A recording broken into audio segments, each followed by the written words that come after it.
पहलवान गुरुदीन स्नातकोत्तर महिला महाविद्यालय से मैं असिस्टेंट प्रोफेसर रंजना श्रीवास्तव पहलवान गुरुदीन ग्रुप ऑफ कॉलेज के यूट्यूब चैनल पर आप सभी का स्वागत करती हूँ।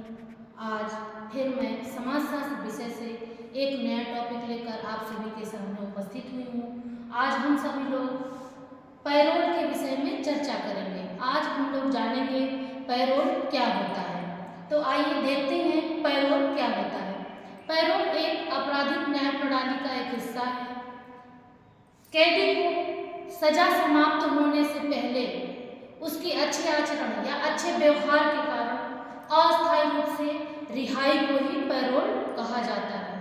यदि कोई व्यक्ति अपराध करता है तो उसे पुलिस गिरफ्तार कर लेती है और गिरफ्तार के दौरान 24 घंटे के अंदर उसे कोर्ट में पेश किया जाता है और कोर्ट में जाने के बाद उसकी अपराध साबित होने के बाद उसको उसके अपराध के अनुसार उसे सजा सुनाई जाती है और उसे जितने महीनों का जितने साल का सजा सुनाया गया हो उसके दौरान उसे जेल में भेज दिया जाता है और अपनी अवधि के अंदर ही अगर वो अवधि से कम में वो व्यक्ति वो कैदी वो अपराधी अगर अपने कैदियों के साथ अच्छा व्यवहार करता है, अपने पुलिसकर्मियों के साथ अच्छा व्यवहार करता है, जेलर के साथ अच्छा व्यवहार करता है तो उसकी अच्छे आचरण के द्वारा उसकी सजा समाप्त होने से पहले उसे अस्थायी रूप से जेल से बाहर जाने के लिए अनुमति प्रदान की जाती है।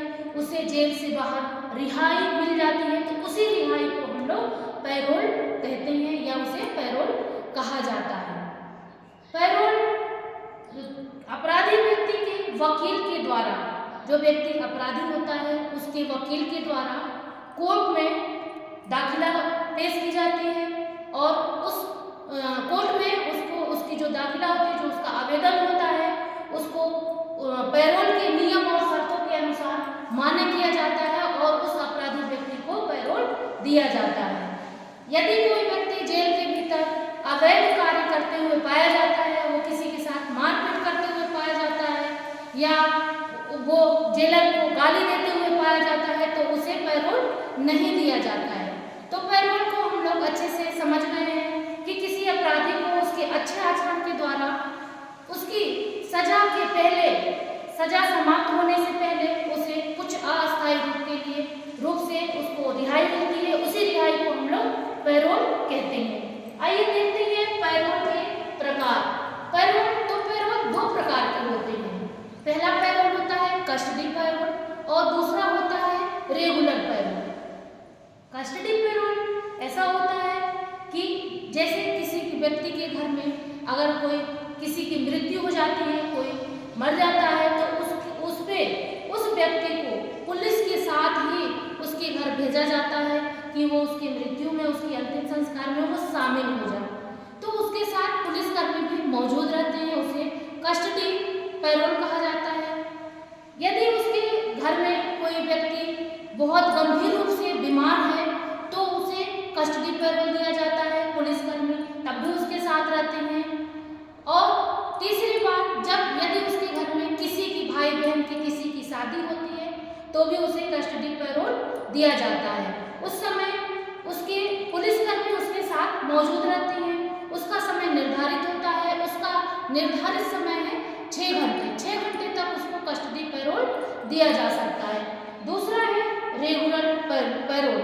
रेगुलर पैरोल ऐसा होता है कि जैसे व्यक्ति को सजा सुनाई जाती है, जैसे किसी अपराधी व्यक्ति का अपराध साबित होने के बाद उसे 2 साल का या 14 साल का सजा सुनाई जाती है और व्यक्ति जिसको 2 साल का सजा सुनाया गया है वो 1 साल जेल में रहते हुए या रहने के दौरान वो कैदियों के साथ, जेलर के साथ या अन्य अधिकारियों के साथ अच्छा आचरण करता है, अच्छा व्यवहार करता है तो उसके अच्छे आचरण के द्वारा उसको जेल से कुछ समय के लिए रिहा कर दिया जाता है तो उसे रेगुलर पैरोल दिया जाता है। उसका रेगुलर पैरोल का रिहाई का समय एक बार में 1 महीने का समय निर्धारित किया गया है। उसे एक बार में 1 महीने का समय के लिए पैरोल पे छोड़ा जाता है कुछ नियम और शर्तों के अनुसार। आइए देखते हैं पैरोल के नियम और शर्त कौन कौन से होते हैं। तो जिस आपराधिक व्यक्ति को पैरोल दिया जाता है यानी अस्थायी रूप से अच्छे आचरणों के दौरान, तो उसे पैरोल के सभी नियम और कानूनों को पालन करना पड़ता है, उसके नियमों को मानना पड़ता है, उसके शर्तों को मानना पड़ता है। दूसरा है, पैरोल में छूटे हुए अपराधी नशा नहीं कर सकता है।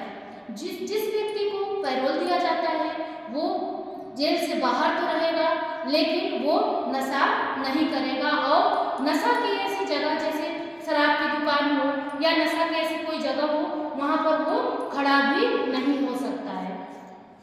अगला है, पैरोल पे छूटे हुए अपराधी शिकायतकर्ता और गवाहों को किसी भी प्रकार का नुकसान नहीं पहुंचा सकता।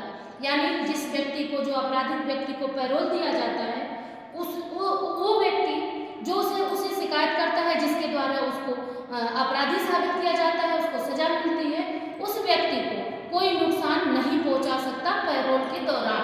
जितने दिनों के लिए उसे जेल से बाहर रहने का अनुमति दिया गया है, उसके दौरान वो जो उसकी सजा साबित करता है या उसकी शिकायत करता हो या उसके गवाही हो, उसको नुकसान नहीं पहुंचा सकता है। अगला है, अपराधी कोई भी हथियार अपने पास नहीं रख सकता है। पैरोल पे छूटे हुए व्यक्ति के पास कभी भी कोई हथियार नहीं मिलना चाहिए, नहीं तो उसे फिर पैरोल कैंसिल कर दिया जाएगा। अगला है, अपराधी एक अच्छे नागरिक की तरह अपना जीवन व्यतीत करेगा। अपराधी जो अपराध करके जेल के अंदर सजा भुगत रहा था, वो अपने अच्छे आचरणों के द्वारा उसे पैरोल दिया गया, वो व्यक्ति एक सामान्य नागरिक के द्वारा अपना जीवन व्यतीत करेगा। वो अच्छे नागरिक के द्वारा अपना जीवन व्यतीत करेगा, जैसे एक अच्छे नागरिक अपना जीवन व्यतीत करते हैं। अगला है, अपराधी किसी दूसरे अपराधी से संपर्क नहीं रखेगा। वो व्यक्ति अपराधी है जिसे पैरोल दिया गया है, वो किसी अन्य अपराधी के साथ कोई संबंध नहीं रखेगा, वो उसके संपर्क में नहीं जाएगा। ये पैरोल के नियम हैं। अगला है, बिना इजाजत शादी नहीं कर सकता। पैरोल पे छूटे हुए व्यक्ति यदि वो शादी करना भी चाहे तो कोर्ट के बिना इजाजत के या जेल के बिना इजाजत के वो शादी नहीं कर सकता है। अपराधी देर रात तक बाहर नहीं घूमेगा। जो व्यक्ति पैरोल पे उसको रिहाई मिली है, वो अपराधी व्यक्ति सूर्य अस्त होने से पहले ही अपने घर को लौट आएगा। देर रात तक उसे बाहर घूमने की अनुमति नहीं दी जाती है। अगला है, अपने बताए हुए निश्चित क्षेत्र में ही रहेगा, उस क्षेत्र को छोड़ के किसी हाल में भी बाहर नहीं जाएगा। तो जब अपराधी व्यक्ति का जो वकील होता है, वो जो आवेदन कोर्ट में पेश करता है, उस आवेदन में ये लिखा होता है, इसके नियम और शर्त लिखे होते हैं, उसका कुछ निश्चित क्षेत्र होता है कि मैं इतने ही क्षेत्र में रहूँगा, तो उसे उसी क्षेत्र में ही रहना होता है, चाहे किसी भी हाल में उसे उस क्षेत्र से बाहर नहीं जाने दिया जाता है।